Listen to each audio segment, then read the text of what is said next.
Get out now." The committee chairwoman's shrill voice echoed through the marble halls of the Metropolitan Opera House. "I don't care how you got in, but you're leaving." The young singer being escorted out whispered something to the security guard that made him immediately drop his hands and step back. What she said would turn the tables so dramatically that by the end of the night, the chairwoman would be begging for forgiveness. Margaret Rothschild had built her entire reputation on exclusivity, perfection, and maintaining the highest standards of New York's elite social circles. As the head of the prestigious Rothschild Foundation's annual charity gala, she had transformed what was once a modest community fundraiser into the most prestigious, sought-after and exclusive event in New York's fiercely competitive social calendar. Tonight's extravagant and meticulously planned event was carefully designed to raise $3 million for underprivileged children's music programs throughout the city, but Margaret was far more concerned with maintaining the guest list's social prestige, exclusivity, and status than the actual charitable cause they were supposedly supporting with such elaborate fanfare and extensive publicity. For Margaret, this evening represented the absolute culmination of months of careful planning, strategic networking, and sophisticated social maneuvering. She had personally reviewed every invitation, vetted every guest, and ensured that only the most influential, wealthy, and socially acceptable individuals would grace her event. The guest list read like a who's who of American power. Senators, Fortune 500 CEOs, celebrated artists, philanthropists, and old money aristocrats whose families had shaped the city for generations. Each invitation had been carefully crafted, each seating arrangement strategically planned to maximize networking opportunities and ensure the most profitable conversations would naturally occur. The young black woman she was having forcefully and aggressively escorted out had appeared backstage exactly 20 minutes ago, carrying a worn brown leather guitar case and wearing simple blue jeans, paired with a faded vintage band t-shirt that had clearly seen better days and multiple wash cycles. To Margaret's discriminating, prejudiced, and elitist eye, she looked exactly like the kind of person who absolutely didn't belong at a $75,000 per plate dinner where powerful senators, A-list celebrities, billionaire philanthropists, and Fortune 500 CEOs mingled freely over expensive Dom Perignon champagne and imported beluga caviar while discussing million-dollar business deals and exclusive investment opportunities. Security. Margaret's voice cut through the pre-event preparations like a sharp knife through delicate silk. How exactly did this person manage to get past our sophisticated metal detectors, comprehensive background checks, and multiple security checkpoints? Her diamond-encrusted fingers gestured dismissively and aggressively at the woman who stood calmly, composedly, and seemingly unperturbed near the strictly restricted artist entrance, appearing completely unbothered by the chaotic commotion and dramatic scene she was causing throughout the bustling backstage area. Margaret's mind raced frantically with potential disasters and catastrophic scenarios. What if the press caught wind of a security breach? What if her donors questioned the foundation's competence and professionalism? Her reputation had been built on flawless execution and perfect management, and she couldn't afford any mistakes tonight, especially not with the mayor in attendance, several board members from competing foundations watching her every move, and influential media figures documenting every detail of the evening for their publications. James Morrison, the experienced and highly trained head of security for the prestigious venue, approached cautiously and professionally with 2 uniformed guards flanking him on either side. James had worked security for the Met for over 15 years, handling everything from violent protesters to aggressive paparazzi, and he recognized trouble when he saw it developing. "Ma'am, we need you to come with us immediately," he said to the young woman, his voice professionally trained, authoritative, but firm without being unnecessarily aggressive or confrontational. That's precisely when she whispered something quietly and confidentially that made James freeze completely mid-step, his entire body becoming rigid with shock and disbelief.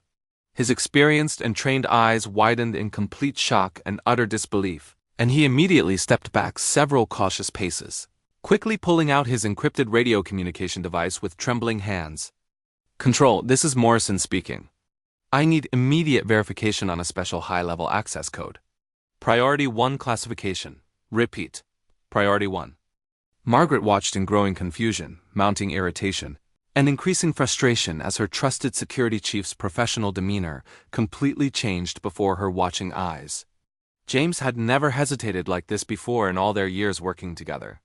He was known throughout the industry for his decisive action and unwavering professionalism. What's going on here, James? I specifically told you to remove her immediately and without any unnecessary delays or complications. Mrs. Rothschild, James said carefully and hesitantly, his voice now uncertain, nervous, and hesitant. I think there might be a serious misunderstanding here. This young lady just gave me a clearance code that only 3 people in the entire building should legitimately know and possess. The mysterious woman smiled gently, gracefully, and kindly, then pulled a laminated official badge from her back pocket with deliberate care and obvious intention. I tried to show this earlier, but you didn't give me the opportunity, chance, or basic courtesy. She handed it politely and respectfully to James, who examined it carefully, thoroughly, and meticulously under the bright, illuminating backstage lights. James's weathered and experienced face went completely pale and white with recognition. Mrs. Rothschild, this is an authentic, legitimate, and official Founders Circle VIP access pass. There are only 5 of these exclusive, rare, and valuable passes in existence worldwide. Margaret aggressively and forcefully snatched the badge from his trembling hands, squinting suspiciously and skeptically at the complex holographic security features. The badge felt real, looked authentic, and bore all the correct security markings and official stamps. But her deep-seated prejudices wouldn't allow her to accept what her eyes were clearly telling her. This has to be fake, fraudulent, and completely illegitimate. There's absolutely no way someone dressed like this could possibly have legitimate, authorized access to my exclusive, prestigious event. The young woman's gentle, patient, and understanding smile never wavered, faltered, or disappeared despite the obvious hostility and discrimination she was facing. Mrs. Rothschild, my name is Maya Rodriguez. I believe you're expecting me tonight. Margaret's sharp, analytical mind raced frantically and desperately through every detail she had memorized. She had meticulously memorized every single name on tonight's exclusive guest list, every scheduled performer, every important VIP attendee, and every significant donor. There was definitely no Maya Rodriguez scheduled to appear anywhere on her comprehensive lists. She prided herself on knowing every detail, every face, every connection that mattered in her social circle. I've never heard of you in my entire life, and I certainly didn't authorize your presence here tonight. Maya calmly, patiently, and composedly pulled out her expensive smartphone and made a quick direct call. Hello, David? Yes, it's Maya speaking. I'm currently at the Met, and there seems to be some confusion, misunderstanding, and complications about my presence here tonight. Could you please clarify things immediately with the event coordinator? Within mere seconds and moments, Margaret's own phone began buzzing insistently and urgently with an incoming call. She glanced nervously and anxiously at the caller ID and saw David Chen, the prestigious, respected, and influential director of the Metropolitan Opera House himself. David was not someone who called unless something was extremely important or urgent. With trembling, shaking fingers, she answered reluctantly and hesitantly. Margaret, thank God you picked up. David's voice was urgent, stressed, and clearly worried about something significant. I've been trying desperately to reach you for the past hour. There's been a significant last-minute change to tonight's program. We have a very special, extraordinary surprise performer joining us tonight. Margaret felt a cold, creeping dread steadily rising up her spine like ice water. Last-minute changes were her absolute worst nightmare, especially on such an important evening. What kind of surprise performer exactly? Maya Rodriguez. She's actually the primary reason tonight's event exists in the first place. The Rothschild Foundation's music program initiative was directly inspired by her groundbreaking, revolutionary work with underprivileged communities. She's graciously agreed to perform tonight as a special favor to your foundation. The phone nearly slipped from Margaret's shaking, trembling hands as the full implications hit her. David, I think there's been some terrible, awful mistake. The person claiming to be Maya Rodriguez is she's. Margaret struggled desperately to find words that wouldn't completely expose her deep-seated, ingrained prejudices to the opera house director. She's what exactly, Margaret? She's not what I expected at all. Margaret, Maya Rodriguez is one of the most influential, respected, and celebrated musicians of our entire generation. She's sold over 50 million albums worldwide, won multiple Grammy Awards, and her extensive charity work has funded music education for over 100,000 children globally. When she offered to perform at your gala completely for free, We thought you'd be absolutely thrilled and honored. Margaret's carefully constructed world began spinning uncontrollably and chaotically around her. She looked directly at Maya, who was now patiently tuning her guitar with the calm patience and composure of someone who had dealt with this exact kind of situation many times before throughout her successful career. David, are you telling me that this young woman is a Grammy-winning artist who specifically requested to perform at your charity gala? Yes, Margaret. She flew in directly from London just for tonight's event. Her performance alone will probably double your fundraising target significantly. The board is absolutely ecstatic about this incredible opportunity. Margaret's hands were shaking violently and uncontrollably as she ended the call with trembling fingers. She stared in complete disbelief at Maya, who had overheard every single word of the conversation. The young woman who she had just tried to have arrested and removed was worth more than half the guests in attendance combined. Margaret's mind reeled as she tried to process the magnitude of her catastrophic error. This wasn't just any performer. This was someone whose reputation could make or break charitable organizations with a single endorsement or criticism. Mrs. Rothschild, Maya said softly, compassionately, and understandingly, I understand there was some confusion and misunderstanding. These things happen, unfortunately. But I'm here because I genuinely believe in what your foundation is trying to accomplish for children who need access to musical education. Margaret felt her carefully constructed world crumbling around her completely and utterly. Every assumption she had made, every prejudice she had acted upon, was now exposed in the harsh, unforgiving light of reality. This wasn't just a simple mistake. It was a catastrophic error in judgment that could destroy her reputation entirely and permanently. She could already imagine the whispers, the social media posts, the damage to her standing in New York's philanthropic community. I apologize, Margaret stammered weakly and pathetically, but Maya raised a gentle, forgiving hand to stop her. Mrs. Rothschild, apologies are just empty words without meaningful action. What matters is what we do next. Your event starts in 15 minutes, and you have 500 guests who came here to support music education for children. That's more important than any personal misunderstanding between us. James Morrison, who had been watching the tense exchange in stunned, shocked silence, stepped forward hesitantly. He had witnessed many uncomfortable situations in his security career, but nothing quite like this dramatic reversal. Ma'am, should I alert the technical crew about the performance change? Maya nodded appreciatively and gratefully. That would be helpful. I'll need about 10 minutes to sound check properly. As James hurried away to coordinate with the technical team, Margaret found herself alone with the woman she had just humiliated publicly and aggressively. The weight of her actions settled heavily on her shoulders like a crushing burden. Around them, the backstage area buzzed with activity as crew members prepared for the evening's program, completely unaware of the life-changing drama that had just unfolded. Maya, I need you to understand something, Margaret began, her voice barely above a whisper. I've built my entire career on running flawless events. I pride myself on knowing everything about everyone who enters these venues. When I saw you, I made assumptions based on how I look, Maya finished gently and understandingly. Mrs. Rothschild, I'm used to it. Success doesn't change people's first impressions of me. But here's what I've learned through years of experience. The real measure of a person isn't their first reaction. It's how they handle the moment when they realize they were wrong. Margaret felt tears welling up in her eyes as the full impact of Maya's grace and forgiveness hit her. I almost ruined everything. Your performance, the fundraiser, the foundation's reputation. But you didn't, Maya said firmly and encouragingly. We still have a chance to make tonight something special and meaningful.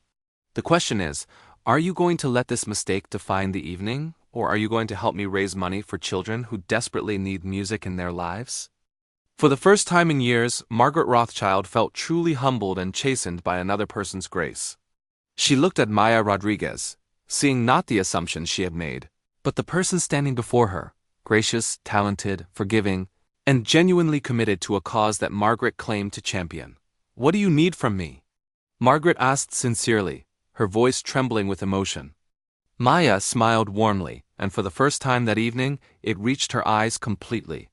I need you to introduce me to your guests. Tell them why music education matters. Tell them about the children we're here to help. And maybe, if you're comfortable with it, tell them about what just happened backstage. Margaret's eyes widened in surprise and shock. You want me to tell them about my mistake? I want you to tell them about the learning opportunity we just shared. Some of the most powerful people in the country are sitting in that audience. If they hear about how preconceptions can blind us to opportunity, maybe they'll think twice before making similar assumptions in their own lives and business dealings. The beauty and brilliance of Maya's suggestion struck Margaret like a lightning bolt of inspiration. Instead of hiding her shame and embarrassment, she could transform it into a teaching moment that would serve the very cause they were trying to support with tonight's event. It was risky, potentially career-ending if handled poorly, but it could also be revolutionary. "You're remarkable and extraordinary," Margaret said, shaking her head in amazement and admiration. "Most people in your position would want revenge, public humiliation, or at least a formal public apology." Maya laughed softly and genuinely. "Mrs. Rothschild, I didn't become successful by holding grudges or seeking revenge. I got here by turning obstacles into opportunities and challenges into growth. Tonight, you're not my obstacle. You're my partner in making something beautiful and meaningful happen." The sound technician appeared at Maya's shoulder, headset around his neck and clipboard in hand. "Ms. Rodriguez, we're ready for your sound check now. The acoustics in this hall are incredible for guitar work." Maya picked up her guitar case and headed toward the stage, then paused thoughtfully and turned back to Margaret with something important to share. "Mrs. Rothschild, there's something else you should know. The reason I wanted to perform at your gala specifically isn't just because of the worthy cause. It's because my daughter Sophie attends the Bright Future Academy, one of the schools your foundation supports financially. Last year, your music program grant saved their entire arts department from severe budget cuts." Margaret felt her breath catch in her throat. "Your daughter?" "Sophie Rodriguez Chun. She's 8 years old, and she's been learning violin through your program for 2 years now. Tonight, she's sitting in the audience with her father, watching her mom perform at the same foundation that gave her the precious gift of music education." The full circle and irony of Maya's story hit Margaret like a physical blow to her chest. The woman she had tried to humiliate and remove wasn't just a famous performer doing charity work. She was a devoted mother whose child had been directly helped by the very foundation Margaret ran and managed. Sophie was one of the success stories Margaret regularly cited in her fundraising materials. "Maya, I had no idea." "Of course you didn't. That's exactly the point I'm trying to make. We never know the full story of the people we encounter daily. Tonight, instead of a catastrophe, we have a chance to create something unprecedented. A charity gala where the host admits she learned something important about the very issue she's trying to address." Margaret watched Maya disappear behind the stage curtain for her sound check, and for the first time in her 20-year career as a socialite and philanthropist, she felt like she was about to participate in something genuinely meaningful and transformative. The irony wasn't lost on her completely. In trying to protect the exclusivity of her event, she had almost excluded the one person who could make it truly special and memorable. Maya Rodriguez wasn't just a surprise performer. She was a living, breathing example of why the foundation's work mattered so crucially. Margaret pulled out her phone and quickly texted her assistant urgently. "Emergency script change needed immediately. I need new introduction notes for tonight's surprise guest. This is going to be unlike anything we've ever done before." As the first guests began taking their seats in the ornate, magnificent auditorium, Margaret realized that her most embarrassing mistake was about to become her greatest professional triumph and personal growth moment. The evening that began with her trying to exclude someone based on appearances would end with her using that very experience to illustrate why inclusion and opportunity mattered fundamentally. Through the curtain, she could hear the gentle strumming of Maya's guitar as she tested the microphones and adjusted her position on stage. The sound was hauntingly beautiful, filling the space with warmth and promise. Margaret closed her eyes and listened, allowing herself to imagine the impact this performance would have on her guests. Margaret stood in the wings, watching as the last guests settled into their seats. The auditorium was magnificent, filled with New York's most powerful and influential figures.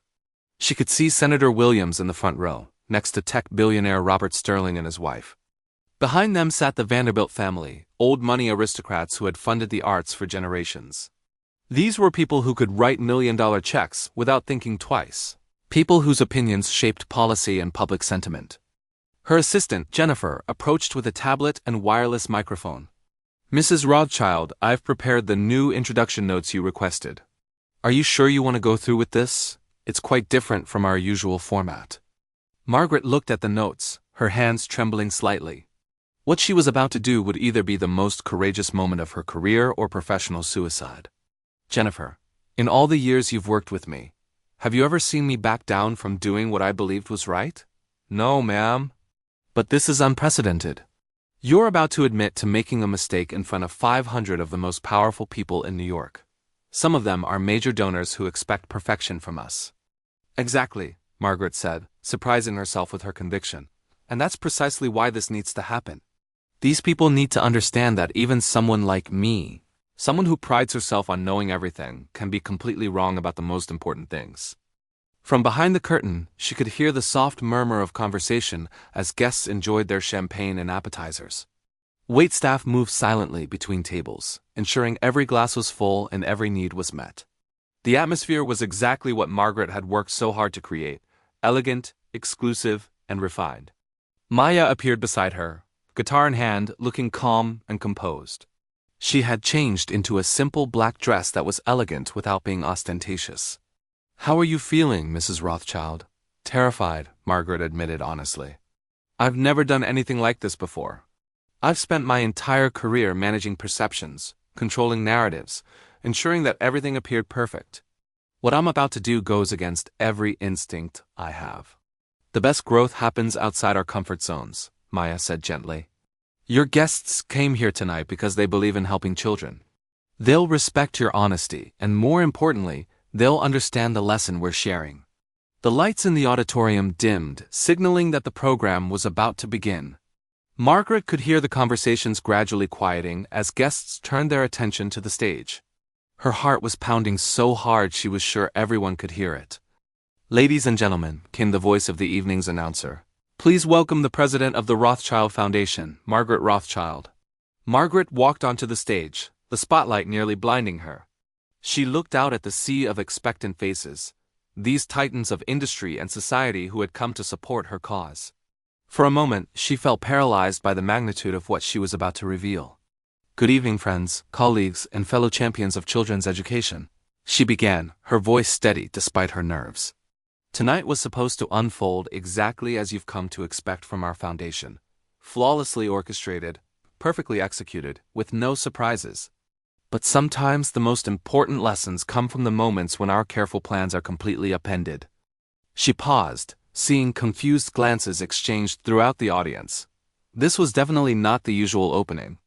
20 minutes ago, I made what could have been the most devastating mistake of my career.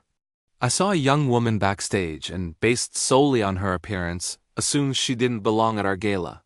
I ordered security to remove her. I was convinced she was an intruder who had somehow breached our security. The murmur that rippled through the audience was audible. Margaret could see board members shifting uncomfortably in their seats. "What I didn't know," Margaret continued, her voice growing stronger, "was that this woman was Maya Rodriguez, one of the most acclaimed musicians of our generation, who had flown from London specifically to perform for us tonight. More importantly, I didn't know that she was the mother of a child who has benefited directly from our music education programs." The audience was completely silent now, hanging on every word. Maya Rodriguez could have demanded an apology. She could have walked away. She could have exposed my prejudice and destroyed my reputation with a single social media post. Instead, she chose to teach me, and now all of us, a lesson about the assumptions we make and the opportunities we almost miss because of them. Margaret gestured toward the wings. "Ladies and gentlemen, I'd like you to meet the woman who showed me that true grace isn't about never making mistakes, it's about what we choose to do when we realize we've been wrong. Please welcome Maya Rodriguez." Maya walked onto the stage to thunderous applause, carrying her guitar. As she reached the microphone, she smiled at Margaret, and then addressed the audience. "Mrs. Rothschild has shown tremendous courage tonight by sharing what happened backstage. But I want you to know that her reaction, while painful, wasn't unique. It's something I've experienced countless times throughout my career. The difference is what happened next." Maya adjusted her guitar strap and continued. "When someone realizes they've made an assumption based on prejudice, they have a choice. They can double down and defend their position, or they can choose to learn and grow. Mrs. Rothschild chose growth, and that's why we're all here together tonight." She began to play, her fingers moving gracefully across the strings. The melody was hauntingly beautiful, filling the auditorium with emotion. This song is called Invisible Hands, Maya said as she played. I wrote it for all the children whose talents go unnoticed because someone decided they didn't look like they belonged. As Maya sang, Margaret stood in the wings, watching the audience. She could see tears in many eyes, see people leaning forward, completely captivated. This wasn't just a performance. It was a transformation happening in real time. When the song ended, the applause was deafening. People rose to their feet, many wiping away tears. Maya smiled and gestured for Margaret to join her on stage. Before I continue, Maya said into the microphone, I want to share something with you. My daughter Sophie is here tonight. Sophie, can you stand up? A small girl with violin in hand stood up in the audience, beaming with pride at her mother. Sophie has been learning violin through the Rothschild Foundation's music program. Last year, when budget cuts threatened to eliminate arts education at her school, this foundation stepped in and saved the program. Tonight, she gets to watch her mother perform at the very organization that gave her the gift of music. The emotion in the room was palpable. Margaret stepped forward to the microphone. Sophie represents exactly why we're here tonight, Margaret said. Every assumption I made about her mother could have been made about her. A young girl from a modest background who doesn't fit someone's idea of what a classical musician should look like. But talent, passion, and potential don't have a uniform. They come in every color, every background, every form. Maya began to play another song, this one more upbeat and hopeful.